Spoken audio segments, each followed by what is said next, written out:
आइए सुनिए, देखिए, समझिए सनातन सत्य। जैसी दृष्टि वैसी सृष्टि, दृष्टि विज्ञान। कुदरत, कुदरती रचना एवं कुदरत के कानून से शाश्वत सुख की प्राप्ति। जोधपुर के परम पूज्य महात्मा उपासक प्रोफेसर डॉक्टर सोहन राज तातेड़ के निर्देशन में सनातन सत्य। जैसी दृष्टि वैसी सृष्टि, दृष्टि विज्ञान।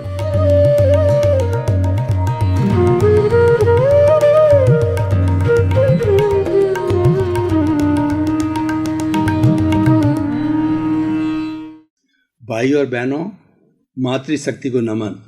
स्टूडियो में आपका हार्दिक स्वागत है, अभिनंदन है, सत्कार है।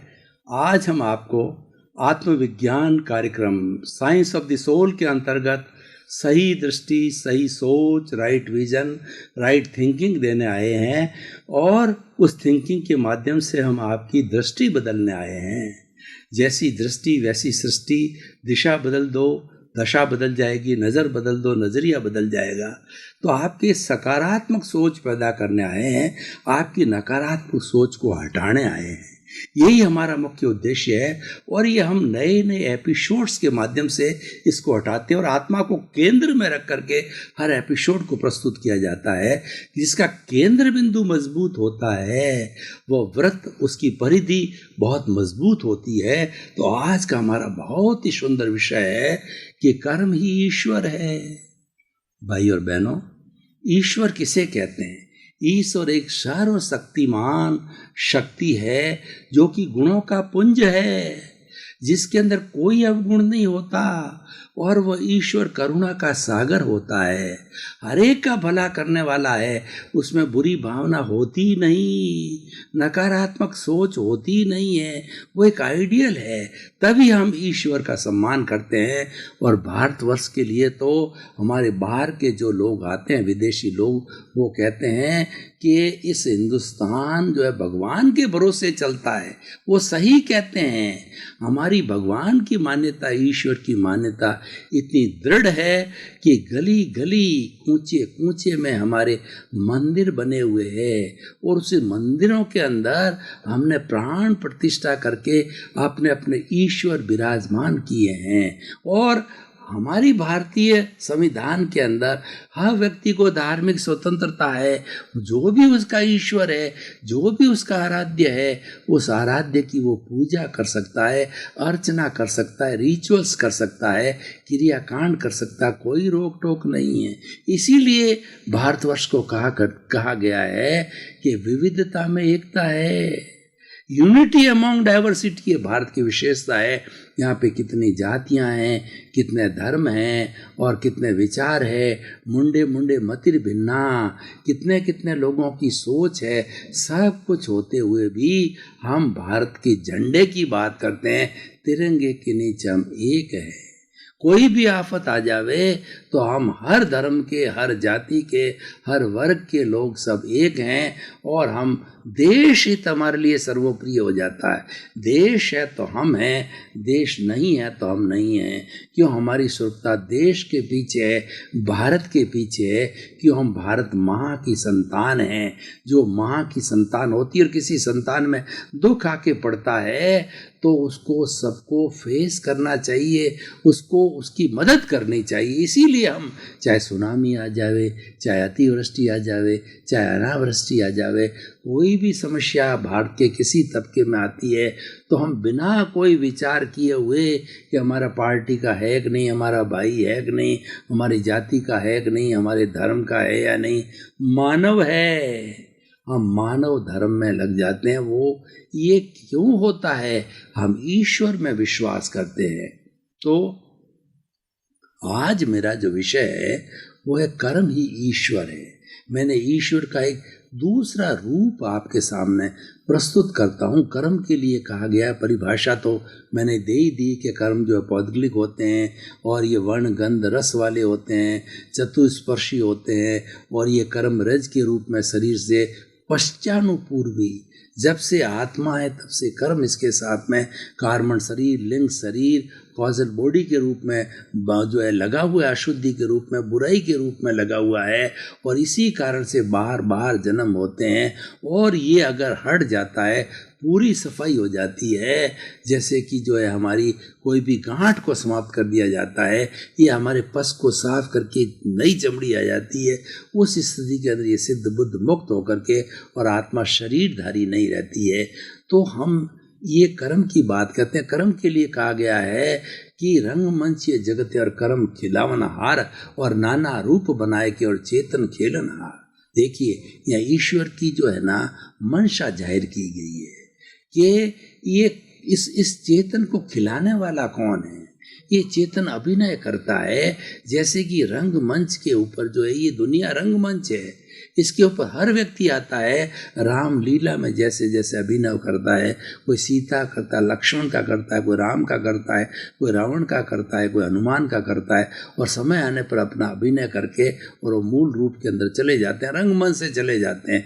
उस तरीके से हमारा जो जीवन होता है 60 साल का, 70 साल का, हम पिता के रूप में, बेटे के रूप में, हम लेखक के रूप में, प्रधानमंत्री के रूप में, और हम डॉक्टर के रूप में, इंजीनियर के रूप में अपना रोल अदा करके चले जाते हैं। तो इन सब को खिलाने वाला कौन है? खिलाने वाला कर्म है। कर्म कठपुतली की तरह जो है हमको नचाता है, जैसा वो नाच नचाता हमको नाचना पड़ता है, क्योंकि वो हमारा ही क्रिएट किया गया है, हमारा ही पाला गया है, हमें ही उसने बनाया है। कर्म के लिए कहा गया है को सुख देत है, और कर्म देत झकझोर, उर्जत सुरजत आप ही, और ध्वजा पवन के फेर। यानी किसी भी भगवान की मंदिर पर ध्वजा होती है, ध्वजा उस मंदिर का जो है एक प्रतीक होता है, उसकी चोटी होती है। ये ध्वजा जो है हवा के फेर से कभी उलझती है, कभी सुलझती है। कौन सुलझाता? उसको पवन सुलझाता। इसीलिए हम कहते हैं कि सुख दुख देने वाला कौन है? व्यक्ति को सुख दुख देने वाला उसका कर्म है। इस दुनिया के अंदर 33 करोड़ देवी देवता और इतना पावरफुल कई कई बड़े बड़े देव हैं, लेकिन ऐसा कोई भी पावरफुल देव नहीं है जो कि आपको सुख दे सके, कोई आपको दुख दे सके। आपके कर्म देते, और कब देते हैं? जब उदय में आते हैं। कर्म जो है तीन उसकी अवस्थाएं होती है। एक तो होता है क्रियमाण, एक होता है प्रारब्ध, और एक होता है संचित। संचित जो कर्म होता है वह सत्ता के रूप में हमारी आत्मा के साथ जुड़ा रहता है, और उपशम की अवस्था भी इसको कहता है। वो कोई कष्ट नहीं देता, आनंद ही अनंत काल का होता है। लेकिन जब उदय में आता है, जब प्रारब्ध के अंदर आता है, तब वो हमको नाच नचाता है। और कभी पापोदय होता है तो इतना नाच नचा देता है कि हमको पागल कर देता है। कैसे पागल करता है? कि धन का अभाव, उसकी वजह से पत्नी और संतान के अंदर झगड़ा, कोर्ट केस का हो जाना, बीमारी का आ जाना, 24 घंटे कलह चलना, और उसकी दुकान पे कलह चले, घर में कलह चले, अशांति का वातावरण रहता है। तो ये सारा कर्म की वजह से होता है, उदय काल में होता है। और तीसरा होता है क्रियमाण, यानी फिर नए कर्मों का बंधन होता है। ये साइकिल चलती रहती है। पुनर्जन्म का सिद्धांत क्या कहता है? कि आप भूतकाल में थे, वर्तकाल में हो, भविष्य काल में रहोगे, क्योंकि हमारी आत्मा अजर है, अमर है, अविनाशी है, ये त्रिकालिक है, ये सार्वभौम है, ये यूनिवर्सल ट्रुथ है, ये हर युग में, हर काल में रहती है, ये अजर अमर है। लेकिन ये जो है वो इसकी साक्षी के कारण जो है कर्मों का अर्जन होता, खुद नहीं करती है। इसके अंदर जो कषाय जो इसके साथ जुड़ा होता है वही नया कर्म बनाता है। राग द्वेष नया कर्म बनाता है, वही नए कर्मों को तानता है मन वचन काया योग के द्वारा, और इसको बढ़ाता है, घटाता है, और इसकी निर्जरा होती है, इसका आश्रय होता है, और हम संवर करते हैं। संवर हमारा पुरुषार्थ है, और उसका फलित है वो निर्जरा होती है, कर्मों का झरण होता, संभाव हमारा पुरुषार्थ है। उस पुरुषार्थ के द्वारा जो है हमारे कर्मों का निर्जरा होती है। 5 आज्ञा हमारा पुरुषार्थ है, क्योंकि उसके अंदर रहने से कर्मों की निर्जरा होती है, वो संवर की स्थिति है। जागृति हमारा संवर है, हमारा पुरुषार्थ है, हमारा संभाव है। उसके रहने से जो है वो हमारे नए कर्मों का बंधन नहीं होता और पूर्व के कर्मों का झरण होता रहता है। ये सब कर्मों की जो प्रक्रिया है ये चलती रहती है। अब प्रश्न ये है कि जो कर्म को ईश्वर क्यों कहा गया है? कि देखिए, हम क्या है कि ईश्वर को दोष देते हैं कि जब कभी हमारे साथ बुरा होता है तो हम ईश्वर को तुरंत दोष देते हैं कि भगवान ने कैसी सृष्टि बनाई है और मेरे को दुख देना था तो क्यों पैदा किया, अब भगवान मुझे उठा ले तो अच्छी बात है। लेकिन ईश्वर कुछ नहीं करता है। ईश्वर तो एक जज है। ईश्वर को अगर मानो भी तो वो आपके पुण्य पाप के अतिरूप जो है, पुण्य कर्म है तो आपको अवार्ड देता है, पाप कर्म है आपको पनिशमेंट दे, तो वो तो एक निष्पक्षपाती जज का कार्य करता है अगर मानो तो। लेकिन मेरी दृष्टि में तो ईश्वर कर्म है और वो कर्म ही आपको अच्छा बनाता है, बुरा बनाता है। और कर्म के अंदर प्योर मैथमेटिक्स है। ये कर्मों की जो 10 अवस्था होती है, प्रकृति, स्थिति, प्रदेश, अनुभाग और उद्वर्तन, अपवर्तन और संक्रमण और उदीर्णा, निदति और निकाचना, ये 10 कर्मों की अवस्था से होलिस्टिक बनता है। और ये 10 कर्मों की प्रकृति, स्थिति, प्रदेश, अनुभाग तो एक साथ होते हैं और फिर उसके बाद के अंदर उदीर्णा है, संक्रमण है, ये चलते रहते हैं। तो ये अलग विषय है, हम उस वेश की बात नहीं करते हैं। हम तो बात कर रहे हैं कि कर्म में ईश्वर माने तो कोई अतिशयोक्ति नहीं है। ईश्वर को हम कहते हैं अवार्ड देता है, पनिशमेंट देता है, तो मैं कहता हूँ कि कर्म अवार्ड और पनिशमेंट देता है, दोनों एक ही बात है। कोई इसको ईश्वर कहे, कोई इसको कर्म कहे, कोई पुण्य कहे, पाप कहे, कोई देवता कहे, कुछ भी कहे। लेकिन सवाल ये है कि जो हमारे जो भारत के जितने धार्मिक ग्रंथ हैं, जो आत्मा को मानता है वो आस्तिक कहलाता है, आत्मा को नहीं मानता वो नास्तिक कहलाता है।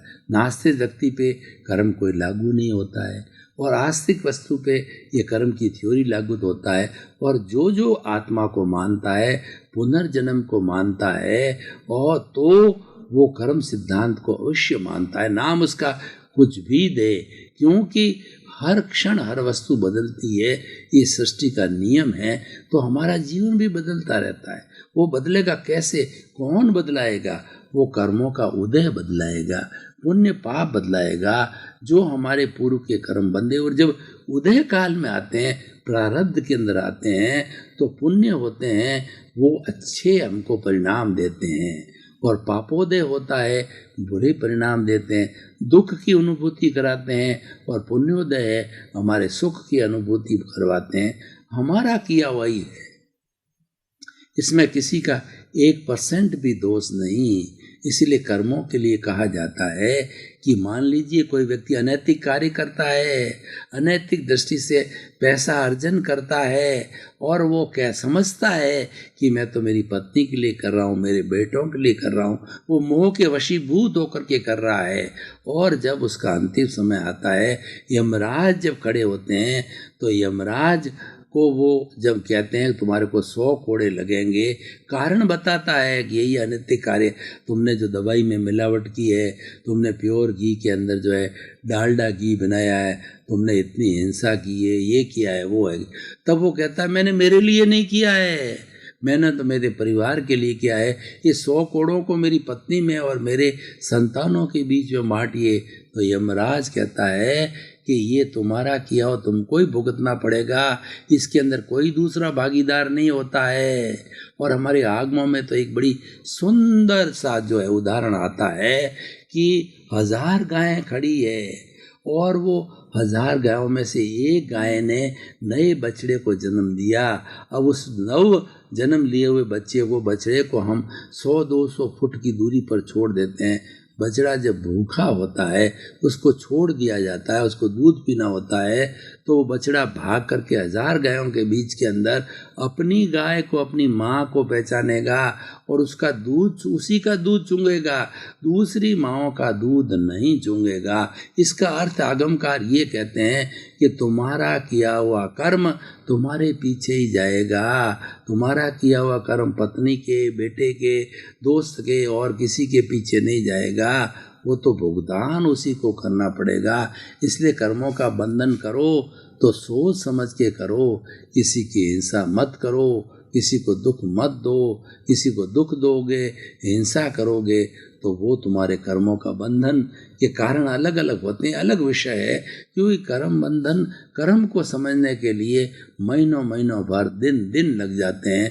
तो हम तो अभी बात कर रहे थे कि कर्म को ईश्वर माने तो कोई अतिशोक्ति नहीं। मेरा यही कहना है कि कर्म ही वास्तव में ईश्वर का रूप है। वही जजमेंट करता है और वही आपको पनिशमेंट देता है, अवार्ड देता है। तो भाई और बहनों, हम कर्म के बारे में थोड़ा चिंतन करें, कुछ उदाहरण दें।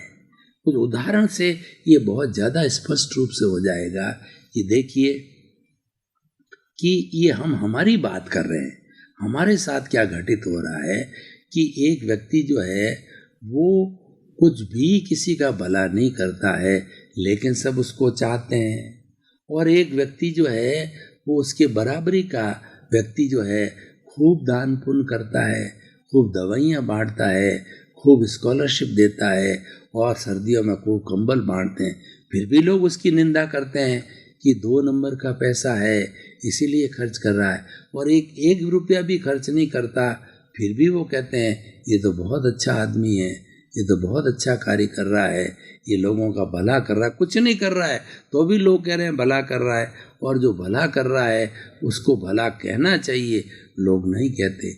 इन दोनों का कारण ये है कि पूर्व जन्म के अंदर हम शुभ कर्म बांध के आए हैं। जो व्यक्ति कुछ नहीं करता है, सबको प्रिय लगता है, तो ये शुभ नाम कर्म के कारण होता है। और एक व्यक्ति ने अशुभ नामकरण जो है बंद करके आया है, तो जब उदय का काल होता है तो वो शुभ करते हुए भी लोग उसको अशुभ मानते हैं, उसको बुरा मानते हैं। ये सब कर्मों का मामला है। कुछ देखिए, एक उदाहरण आपको देता हूँ। कई बार लोग ये प्रश्न करते हैं कि वो अत्याचार करता है, वो अनाचार करता है, वो कसाई का रूप है, स्लॉटर हाउस चलाता है, और वो सारा नीति का पैसा, वो 2 नंबर का काम करता है, वो दवाइयों में मिलावट करता है, खाद्यान्न में मिलावट करता है, लेकिन फिर भी वो डोनेशन देता है तो लोग उसकी वाहवाही करते हैं, उसको बुलाते हैं, उसको करते हैं। अनैतिक कार्य करता है। और एक बेचारा जो है सज्जन व्यक्ति है, धर्म ध्यान करता है, सामाई करता है, मंदिर जाता है, ईश्वर की आराधना करता है, उसको कोई पूछता ही नहीं, उसको कभी अध्यक्षता के लिए बुलाया नहीं जाता, उसको सम्मानित नहीं किया जाता है, और लोग उसकी कोई भी पूछताछ नहीं करते, जबकि ऊंचे दर्जे का साधक है। और जो बेचारा 2 नंबरी है उसको सब बुलाते हैं, क्योंकि वो डोनेशन देता है, मंदिरों में देता है, स्कूलों में देता है, कॉलेजेस में देता है, इसीलिए उसको अध्यक्ष बनाया जाता है। तो ये क्यों होता है? ये होने का कारण ये है कि पूर्व जन्म के अंदर वो अच्छा कर्म करके आया है, वो पूर्व जन्म का उदय है। और जो साधक है और जो जिसका अभी उदय काल चल रहा है, तो पूर्व जन्म के अंदर कुछ अशुभ कर्म बंध के आया है, जब वर्तमान में वो अच्छी साधना कर रहा है, और लेकिन पूर्व जन्म का जो उदय काल है उस कारण उसकी निंदा होती है, उसको लोग नहीं चाहते हैं। तो भाई और बहनों, ये कुल मिलाकर के कर्मों का खेल है। तो अब प्रश्न ये है, इस एपिसोड को हम कसौटी पर रखें तो कर्म ही ईश्वर मान लिया, आप भी इससे सहमत हो गए, लेकिन इससे हमारे को फायदा क्या होगा? इससे जो है हमारे में क्या रूपांतरण आएगा, क्या चेंज आएगा, हमको क्या मिलने वाला है, सोसाइटी को क्या मिलने वाला है? तो मैं बताना चाहता हूँ कि अगर व्यक्ति कर्म को ईश्वर मानेगा तो बुरे कर्म नहीं करेगा, अगर वो कर रहा है और ये सिद्धांत उसके हृदयंगम हो गया, सारा अनैतिक का काम छोड़ देगा, क्योंकि वो सोचेगा कि जितना अनैतिक कार्य है इसके बुरे परिणाम मुझको अगले भाव में मिलने हैं, इसको कोई शेयर नहीं करेगा। इसलिए वो उतना ही कार्य करेगा जितनी कि अपने परिवार का भरण पोषण हो, उतनी ही वो नैतिक दृष्टि से करेगा, वो ईमानदारी से करेगा। वो कहेगा मैं नैतिक कार्य करके और इन सबको घर के परिवार वालों को क्यों करोड़पति बनाऊं, या उनको क्यों लेवलिस्ट सुविधा दूं, उनको एक्स्ट्रा सुविधा देके उनको परिश्रमहीन क्यों बनाऊं, उनको पुरुषार्थ करने दो। मेरा जो दायित्व है रोटी कपड़ा मकान शिक्षा चिकित्सा, क्योंकि मैंने जन्म दिया, उनका भरण पोषण करना है। कब तक करना है? जबकि वो पैरों पर खड़ा हो जाए, उसके बाद वो जाने, उसका काम जाने, फिर आपको अन्य कर्मों का बंधन नहीं करना है। तो हम इसको ईश्वर मानने से जो है इस कर्मों की उपासना करने लग जाएंगे। इस कर्मों के अच्छे बुरे को हम ज्ञेय और हेय और उपादेय के रूप में मानने लग जाएंगे। ज्ञेय का मतलब है समस्त कर्मों की 148 प्रकृतियां, शुभ अशुभ प्रकृतियां हैं। इसमें से जो हमारे घाती कर्म है वो एकांतिक अशुभ है, और हमारे अघाती कर्म है वो शुभ भी है और अशुभ भी है। उनको जब हम पहचान करने लग जाएंगे तो पहचान करने के बाद के अंदर हम एक दृष्टि बना देंगे कि अशुभ कर्म तो छोड़ने लायक है और शुभ कर्म ग्रहण करने लायक है। एक ईश्वर का रूप हम स्वयं अपने आप में एक जजमेंट करने लग जाएंगे। ईश्वर माना है हमने कर्म को, तो ईश्वरीय शक्ति हमारे भीतर आ जाएगी, हमको जज बना देगी। तुम बुरे कर्मों को छोड़ो और अच्छे कर्मों को अपना लो। छोड़ना हे है और अपनाना उपादेय है। हम सारे अच्छे अच्छे कार्य करने लग जाएंगे और कभी भी अपनी बुद्धि को गलत साइड में नहीं ले जाएंगे, लोगों को दुख नहीं देंगे और अनैतिक रूप से जो है हम धन संग्रह नहीं करेंगे जो हमारे लिए दुखदायी बन जाता है। तो बहुत सी सुंदर शिक्षा हमारे को इस ईश्वर बनाने से मिली है। इसको ईश्वर मानते रहिए और कर्मों से डरिए। हंसी हंसी हम कर्मों का बंधन करते हैं, रो रो करके छोड़ते हैं। तो किसी की हंसी भी नहीं उड़ानी, किसी की इंसल्ट नहीं करनी। कोई बेचारा व्यक्ति जा रहा है और वो अपने कर्मों के अधीन जी रहा है, आपने प्रतिक्रिया दे दी। अंधा व्यक्ति है तो आपने कह दिया है अंधा है, दिखता ही नहीं है, चल के देख के चलना चाहिए, वो तो अंधा है। और आपने उसकी जगह कहा सूरदास जी आइए मैं आपको सड़क पार करवा देता हूँ, तो वो आपने उसकी सेवा की। तो सेवा करने से आपको आशीर्वाद मिला, आपको आशीर्वाद मिलेगा, उसकी मंगल भावना आपको मिलेगी। जहाँ दवा काम नहीं करती वहाँ दुआ काम करती है। आप अच्छे कार्य करोगे तो लोग आपको दुआ देंगे, आशीर्वाद देंगे। ये आशीर्वाद दुआ ही जो है आपके कर्म को काटने का एक अच्छा उपाय, अच्छा टूल है और आपको सुख देगा। अब इस तरीके से हम सारा निष्कर्ष की बात में ये कहना चाहते हैं, और ख़ास करके आज हमारे हिंदुस्तान में 80 करोड़ युवा हैं, तो इस एपिसोड को मैं युवाओं को समर्पित करके उनको नेक सलाह देता हूँ कि आप कर्म को सामान्य चीज़ मत मानो। आप हंसी मजाक में इसको मत डालो। हंसी मजाक में भी किसी का तिरस्कार, किसी का अनादर, किसी का दुख, किसी के प्रति बुरा भाव मत रखो। उसका रिजल्ट आपको भुगतना पड़ेगा। वो ईश्वर रूपी जज आपको जो है अगले भव में सारा भुगतान कराएगा। तो आप क्यों अकाउंट पालो? आप तो क्यों आप लोन लेकर के डेबिट को बढ़ाते रहो? आप तो क्रेडिट साइड को बढ़ाओ। आपके खुद खाते के अंदर सरप्लस मनी होनी चाहिए। आपको जो है लोन रूप में लेकर के और आपको बैंक वाले तंग करे, ऐसी स्थिति क्यों पैदा करो? आप तो जो है अपने पॉजिटिव साइड के अंदर रहो। पॉजिटिव साइड जो है वो लोगों को सुख देने वाली होती है। लोगों को सुख दे करके हम पॉजिटिव साइड को खड़ी कर सकते हैं। लोगों को दुख दे करके, नकारात्मक भावों में, किसी का दूसरे का बुरा सोच करके, चिंतन करके हम अपने विचारधारा को नेगेटिव बना करके अपने लिए ही पॉजेस डाल करके एक दुख का वातावरण बना सकते हैं। तो भाइयों और बहनों, ये बहुत ही सुंदर विषय है, ये निर्णायक विषय है। ये एक जजमेंट का विषय है कि कर्म ही ईश्वर है। इसको स्थापित करो और इसको हमारी चेतना में जागृत करो, इसको अवचेतन मन पे लाओ, इसको अस्थि मज्जा तक ले जाओ, तो आपका रूपांतरण होगा। आप सबको दुख देना, किसी उतरती बात, किसी की निंदा करना, किसी की ओपिनियन देना, ये सब कुछ छोड़ देंगे। आप तो उसको सामान्य रूप में लेंगे, तटस्थ भाव में रहेंगे और उसके नाम नहीं जुड़ के उसको बाईपास कर देंगे। कोई व्यक्ति आपसे बात करेगा किसी उतरती, तो हंस करके आप टाल देंगे, कोई प्रतिक्रिया नहीं करेंगे उसके ऊपर। और उसके साथ साथ में आपको कोई कष्ट देने वाला होगा तो आप उसको इस रूप में देंगे कि मेरा ही अर्जन किया हुआ, मैंने इसको बुलाया है, मैंने इसकी उदीर्णा की बुलाया है, ये तो मेरा शुभ चिंतक है, सुख दे के जा रहा अच्छी बात है, दुख दे के जा रहा अच्छी बात है, हमारा हिसाब क्लियर करने के लिए आया है। उसको निर्दोष मानो, किसी को दोषित मत मानो। दुनिया में कोई दोषित नहीं है। जितना जितना दोषी मानोगे वो आपके कर्मों का बंधन है। जितना जितना व्यक्ति को जो दुख देने वाला है, क्योंकि हमारे संसार जगत के अंदर ये चलता ही रहता है, ये कोई न कोई निमित्त बन के आता है, क्योंकि निमित्त उपादान हमारा होता है, निमित्त बाहर का आता है, उपादान उदय में कब आता है, प्रारब्ध में कब आता है, उसको निमित्त बनना जरूरी है। देखिए, हम हमारे निमित्तों को टाल देते हैं। ये हमारी साधना की जितनी प्रक्रिया है, हमारा ज्ञाता दृष्टा भाव क्या है, निमित्तों को टालना है। तो हमारा जो उपादान है वो अपने आप भीतर ही भीतर तरक्की करता रहेगा। हम वो ये उदीर्णा है, हम जो कर्म जो हमारे उदय में आए हैं उसको आत्म प्रदेशों के अंदर भुगत लेंगे। ये ऊंची अवस्था है।